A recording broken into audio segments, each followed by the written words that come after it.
Hello everyone देखिपार ये किए ये हेले हनुमान हनुमान जी आसिक आम झरका पटे देखुं मु कौन करुच्ची। चलतु आज देखा जा आम नई भड़ी ओडिशा तो समस्त नई भड़ी केतक जगार आसी ना कि वर्षा जो रेट्रे हो नई भड़ी आसबार पसिबिलिटी बहुत अच्छी।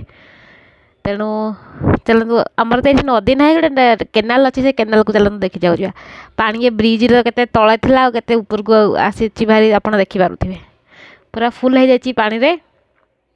से मुझे नई बढ़ी देखी नई बढ़ी देखिकी बुलिकी आसला तारे भाविली गोटे मीठा पान हो जाऊ। ये है आमर मीठा पान भाईना आमर मीठा पान लगाऊँ कौन कौन पकाउं मुझे जानी कि बहुत स्पीड स्पीड किसी पकाउं आउ देखो वीडियो कौन कौन पड़ुची तार ना मत जना ना कि बहुत किसी मसला पड़ुची सांगे कि गोटे फ्लेवर पड़ुची आउ मानिया पड़े कि बहुत जल्दी जल्दी जल्दी जल्दी जल्दी जल्दी पकाउं। यहाँ मीठाटा कि गोटे पकाउं मीठा लगे तापर से आमको भांगिकी देते आम खाई आसी भारी। आप भिडियो देखुं लाइक शेयर और सब्सक्राइब करूँ।